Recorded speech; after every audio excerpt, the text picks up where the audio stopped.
morning, Sister Margaret Heinz. Well, good morning, Jody Screes, my old neighbor. My old neighbor. Oh, I remember when you first moved into Regina with Mary Carey. You were right next door, and I kept thinking, oh, I wish they had takeout orders because the aroma coming from your apartment. I know. I would make chili. Yes. Where did you learn to cook? I don't know. Must have learned in the convent. Oh, okay. Because I never cooked at home. They didn't have home ec at Aquinas? No. No, they did, but I didn't take it. So you're an Aquinite. I am an Aquinite, Jody.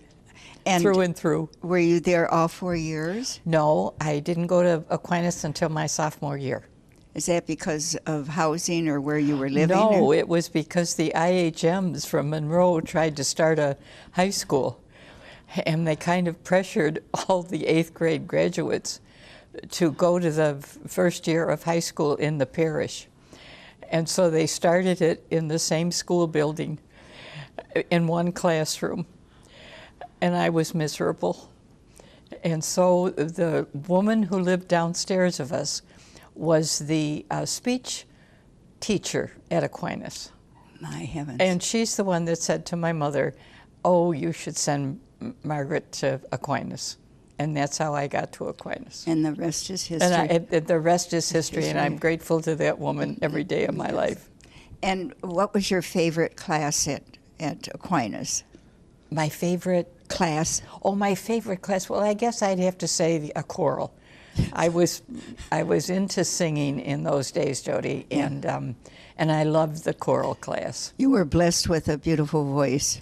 I was. Mm-hmm. Did you ever take at home lessons? No. Mm-hmm. The funny stories at home, because I sang from the time I was a little kid, but I made up my own opera, and I would sing loud and louder.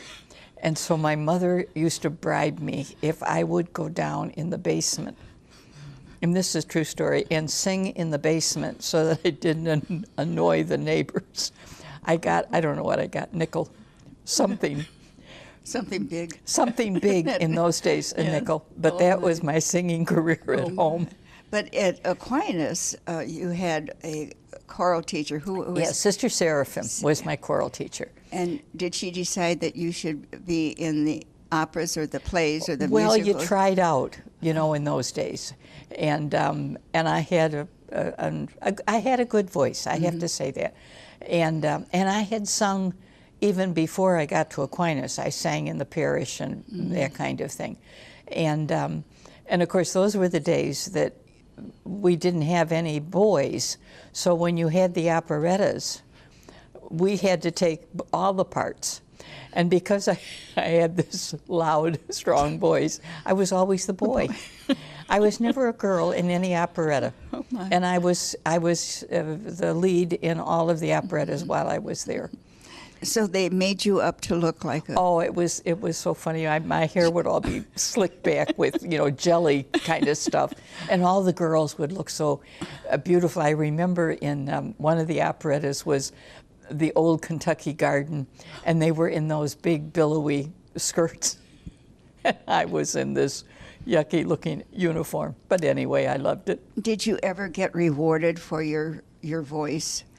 Monetary, other than the nickel. Well, right. Well, I went on the Morris B. Sachs amateur hour in Chicago. That was a radio amateur hour. And I won second prize. And I got $75 and a watch. Wow. And we have a funny story in the family. I had no idea what to do with $75. That was like a gold mine in those days. And so I gave it to my father. And I said, now, Dad, whenever I need anything, I'll just ask you, and you can, give me something from this.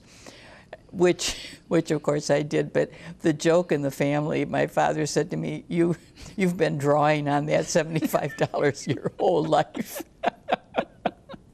Oh, my. Oh, and you still would if... I still would. If he were with us yet, I would still draw on my $75. Oh, that's beautiful. Right. Did you sing when you entered the convent? Did right away they put you in charge of music? Oh, no. We tried. we tried out for the orchestra. And I had always kept saying to them, I can sing, but I can't do anything else. Well, nobody believed me until we got in the orchestra tryouts. And I even failed where you have the little gong thing that you're supposed to just ring once The or triangle. twice. The triangle. Whatever I did to that. Oh, And but they did. I got put in music when I first started college, and I was just frantic because I thought, this is awful. So all year I worried about that. And when I came in for the summer, I had practiced this speech to give to Bertha. When I got up to the counter, remember how we used to line up in, not Walsh Hall, whatever hall we lined up in and went up to the desk. Archangelus. No, it's not Archangelus. No. It's not Madden either. It's Sacred Heart. Sacred Heart Yes. Hall. And I was in line and my heart beating frantically. And I took a deep breath and I was all ready to say, I can't stay in music. And she said, and you, I don't know what you're doing in music. We're putting you in an English major. Thanks be to God. You didn't even have to get on your knees. I didn't have to give my speech that I had rehearsed. And your name when you were bestowed a religious name was? Was Richard Mary. That was my brother's name, Jody. Mm-hmm. And my brother was Richard, a year and a half older than I. And Richard was, as a junior in high school. Now this was, it was right around the time that I was thinking about the convent. But he quit school at 17, which was not unusual in those days. The patriotic bug. Well, the war and the had war started, was, raging. The 40s, right? Yes, Mm-hmm. yeah. And so he went into the Navy, was assigned to the Indianapolis, which was the flagship for the Fifth Fleet. And the only reason I mention that is because the ship then later in the war, right near the end of the war, was chosen to take parts of the atomic bomb to Guam. They couldn't send the atomic bomb in one piece. It was too dangerous. So they flew parts of it, and then they took others by sea. So Richard's ship went to Guam with the parts of the atomic bomb. And that was successful. And it was successful, and then when they were on their way back to Pearl Harbor, their ship was torpedoed. And it was torpedoed by the last Japanese sub that was left in the Pacific.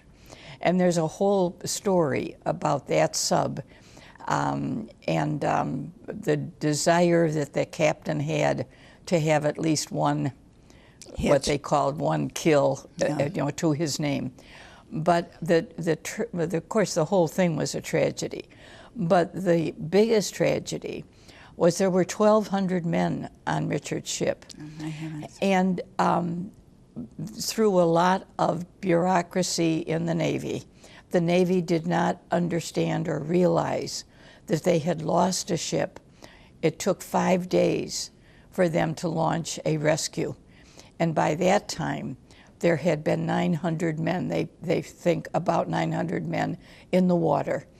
And of course, in the Pacific with the sharks.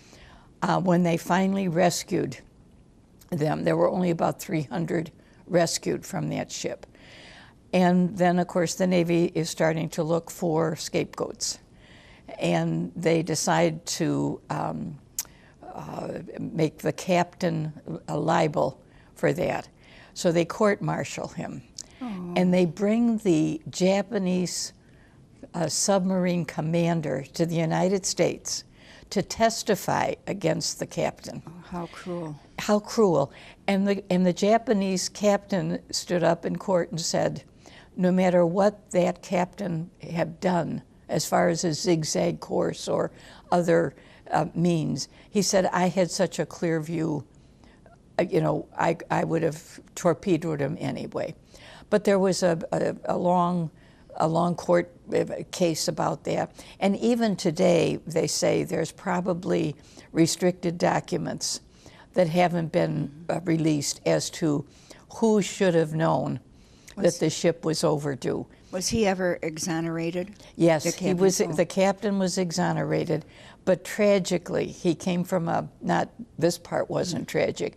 His family was a long-standing family in the Navy with as commanders, and he just could not take the terrible thing that happened to him, and he took his service revolver and committed suicide. Oh my! How did your mother and father receive the news that Richard? We first had? got news that Richard was missing in action, and then that was, and the other part of that story was that the government, when they realized that they had lost the ship, it was so close to the end of the war that they held the information, and they waited until the day that the war was over. So the big headline was, war, Japan surrenders. Right. And then down in the corner, I can still see the front page of the Tribune, down in the corner, The Indianapolis. the Japanese claim to have sunk a cruiser with 1,200 men on board. Had you known just that he was missing before that article came out? Yes, we got the word that he was You weren't missing. home, though, were you? No, I wasn't. I left. Richard was home on an emergency leave because there was repairs needed for their ship. And he was home in time for my high school graduation, which was, nobody ever thought that. So 2 weeks after Richard went back to his ship, I came to Adrian. Well, your poor mother and father. Yeah. Oh, My mother and dad, I look back and I think, as I'm sure many of us do, the things that our parents withstood, endure. yes. And I remember one of the first time that Mom and Dad came to see me after this, my mother's first words to me were, "If you want to come home, that's fine, but don't come home because I get choked up on that, because you'll take Richard's place." yeah. And I thought, how brave of her. Yes. She could have said, Come home. come period. home, Yes. come home, but she didn't. I bet she had a hard time calling you Sister Richard Mary. She never could, Jody. She said to me in the beginning, "Well, I have to call you that," and I said no. I was always Margaret Mary, Margaret the whole Mary, shebang. And your sister, who lives in Waukegan now, does she call you Marg or Margaret No, Mary? she calls me Margaret. Margaret. She has to, if she can't, I don't know why, but anyway, and it's fine with me. How much younger is Rita? Rita is 10 years younger. And I think that Rita and I have never had any sibling rivalries because I was like her babysitter from the time she was born. And So I you have a good relationship we have now. a wonderful relationship. That's a gift. She's my dear sister and my best friend, and I'm her. As she has said, my memories of Richard have become her memories because she was too young. She was only 5 or 6 when Richard went off to war. And as I said, the only thing she remembers is he came home once during that time, other than the time he came for my graduation. And he brought her one of those great big teddy bears, a huge size thing. So she remembers the teddy bear. Yeah. And what was your very first mission? I presume teaching English. Teaching 3rd grade. 3rd grade. And I went to Grosse Pointe with Sister Andrew. Oh, right. And everybody had me scared to death because telling me how Sister Andrew liked things Done. just so. And I was really kind of terrified when I got to St. Paul's.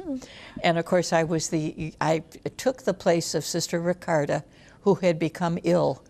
And so I really had been originally was scheduled to stay in and study. But then I went out in February after profession. And you didn't teach music at all, or didn't you sing in the choir? I sang in the classroom teaching 3rd graders. But I always sang. I mean, and so, Friday nights cleaning the back stairs, I would sing. It was just so much part of me. I think it relaxed me. Mm-hmm. I think that for me it was that. Did Sister Andrew appreciate your gift? Oh, she did, to the point where she would drag me out to sing for the Ladies' Society and the school board. And anybody she thought might, enjoy it. How long were you there at? I was 7 years. Wonderful. That's where you first lived with Mary Carey? With Mary Carey. Yes. Yes. What was her name? James Phillip. James Phillip. And she was there for 2 years, and that's the time that we lived together. Mm-hmm. And then we both left there, and she went west, and I went to Iron Mountain, Michigan. Iron Mountain, Michigan. That's way up. Way up, Jody. I had never heard of the place. I was in Philadelphia that summer doing census when I got the notice. And I took my box of junk. You know how we always had an extra box. I took it to the post office. And the fellow at the post office took my box, and he's looking at the name and looking in his book and back and forth. And he said, "Do they have a post office?" And I thought, oh, God, where am I going? Well, they didn't even have a convent, did they? No. We were opening the school the year that I, was going up there. Did Mother Gerald know that there was no convent? Well, I think, actually, I don't think Mother Gerald cared. That's awful to say, but I remember going to her office, because I was made superior in principal. At the age of? 27. Oh, my. And I had no money. And I didn't know what you do when I had these people that I had to put on a train and get to Iron Mountain. And feed them. And feed them and clothe them. So I went I was standing out in the hall, and it wasn't a good day, evidently, because when I went in the office, I said, Mother Gerald, Mother, I don't have any money, or whatever I stammered out. And she said, well, that's your problem now. Oh, my heavens. Oh, dear. So I go out in the hall, and my tears are running down my cheeks, and Sister Richardine comes and pulls me in her office. She said, oh, don't worry. That's all right. Mother didn't mean that. So anyway, we went. So you got money somehow. I got money from Richardine, and away we went on the train up to Iron Mountain. Well, what an adventure. And we get there, and of course, the convent isn't ready. They were remodeling it. So we stayed in an attic apartment of a parishioner that lived across the street from the rectory. And I always say we were the first nuns that lived in an apartment. Way back. But our school was more ready than I think any school in the system. Because we probably lived in school. We lived in the school. We ate in the rectory. We did our laundry in the basement of the rectory for I suppose it was about 3 weeks before we got into the house. And who were some of the nuns? Some of the nuns were Joseph Bride, Louise Borges, Trista Canio. Oh, my. And they were all game for this adventure. They were wonderful. Mary John was there. Was that a Creighton? A Creighton, right. And Marie Leon, Joan White's, I think. Oh, yes. Yeah. Oh, my. So we had a wonderful group. And, I had wonderful years in Iron Mountain. So that's dear to your heart, I can tell. It's very dear to my heart. It was like a little... Because it was so small, we didn't have the luxury of even going to see many of our nuns, because there were other nuns in the Upper Peninsula, but you couldn't get permission to stay overnight in those days. And all of them were at least 50, 60 miles away. Did you ever have the supervisor come? Oh, we had Sister Hilda Marie come. I'm so glad you mentioned that, Jody, because my biggest thing with Hilda was she brought with her one of the first experimental veils. And I think they figured up in the North Woods who the heck was going to see us, and we could try this thing out. So we were sewing and snipping and cutting and everything. And it was that first one that you could show 1 inch Of the hair. of your hair. And remember, we had those 2.5, 3-inch headbands on our heads with these veils sitting up on top. We were regal looking. Well, then we said, okay, tomorrow morning we'll all wear our veil down to breakfast. Well, we sat at the table, and I looked around, and honestly, we looked like everybody had their head cut off. So I just said, Benedicamus Domino. Everybody started laughing, I bet. And we just laughed. Oh. I mean, the change from that was just dramatic. And of course, the kids. Oh. They probably made fun of Well, it. probably behind our backs, they Yeah. didn't have the nerve to do it in front of us. They've got hair. They got I mean, hair. that's the big Right, thing. right, Yes. right. Yes. Now, I know you have some history at our high schools in Illinois. Regina. Right. I went to Regina after I left Iron Mountain. I was there 5 years. And then I went back to my alma mater, Aquinas. Is at Regina, is that where you met Nancy Murray? Oh, I met Nancy Murray was in my homeroom. I had seniors at Regina. And I used to say, if I wanted to know anything that was going on in school, I would ask Nancy. She knows this. I've told her this. Yes. She's just a dear. Oh, loved her dearly. yes. Had Donna Markham. Yes. That's where I taught Donna Markham. Yes. And Donna was on our yearbook staff, as was Nancy, and our newspaper staff. I did both of those there. Was Mary Jo Potter there at the time? Yes, Mary Jo was there. Yeah. And wonderful women. I had wonderful years at Regina. And you were in charge of the yearbook. Yearbook and the school newspaper. Right. And then changed to your alma mater. Went to my alma mater, did the same thing there, yearbook and newspaper. Was there only 3 years.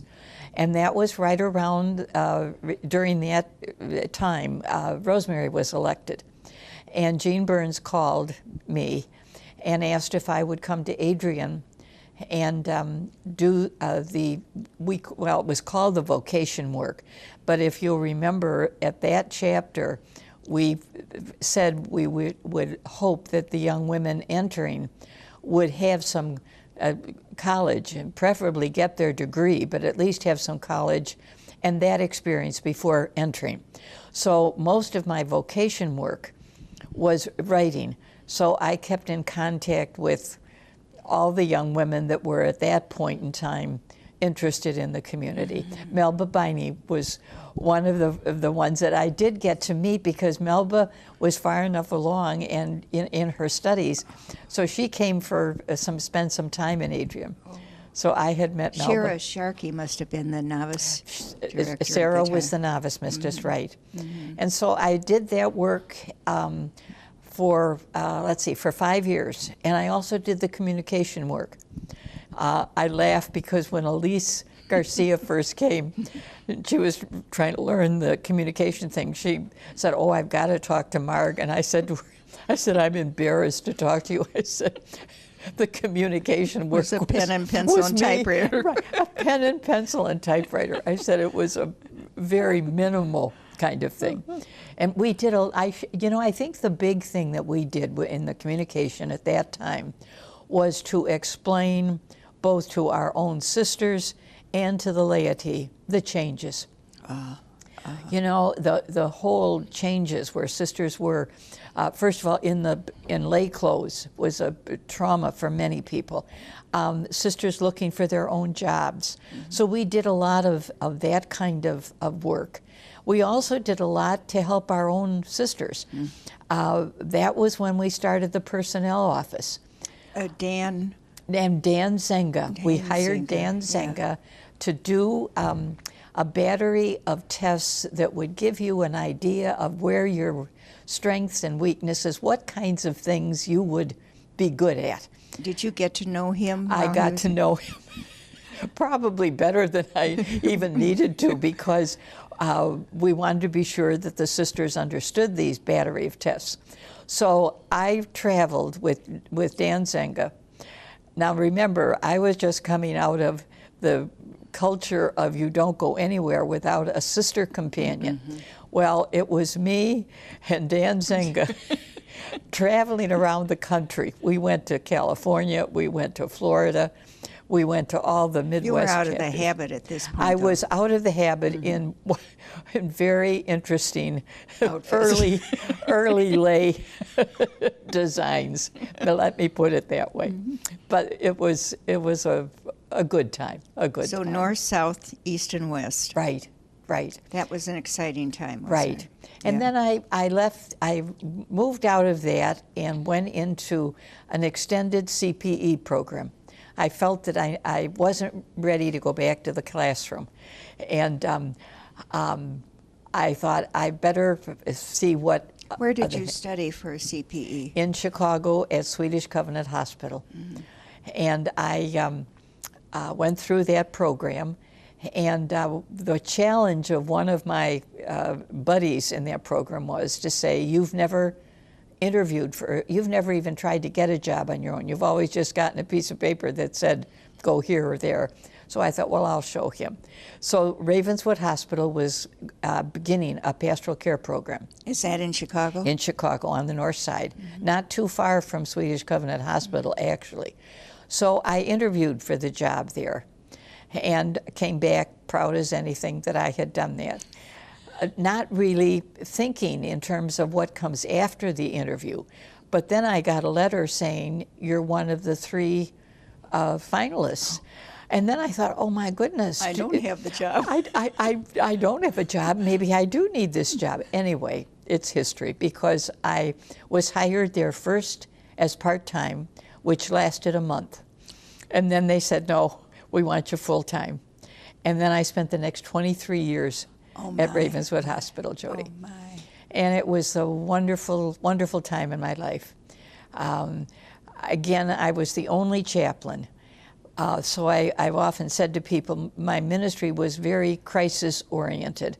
I did a lot of work in the emergency room, in our cardiac units, our surgical units. And death and dying, I'm sure. Death and dying, very much so. I think for me personally, the thing that I appreciate most about that ministry was the opportunity of meeting people of other denominations. And I had a wonderful group of clergy from the community of all different denominations. And it was just a rich experience for me. And then meeting the people that didn't claim any particular denomination, but had the faith that could move mountains. The goodness. A goodness, an innate goodness. And so I was very blessed in that. And your years now? My years now, I've been here in Adrian for 15 years. I moved here after, Mary Carey and I had lived together. She also worked at Ravenswood. And she was a very brittle diabetic. And her diabetes was getting worse. And we talked about it and both realized she needed more care than what was safe for me to give. So we came to Adrian. And we lived, as I said, we were your neighbors when we first came, loved those years there. Then Mary's deteriorated, and she died in 2006. And so shortly after that, I got a 1-bedroom apartment. And but you're living in Maria now. I'm here in Maria. And may I ask your age, Mark? My age is 89. Well, you could fool the world. Could I fool the world? Fool the world. When you look back at your life, and we let's say we have a tombstone that we can put our favorite saying on, or our wisdom, what we've learned through life, what would you want put on that my tombstone? Well, one thing I would want to acknowledge is, to whom much is given, much shall be required. And I've always felt a very great sense of God's special blessing. I've had a good life. I've had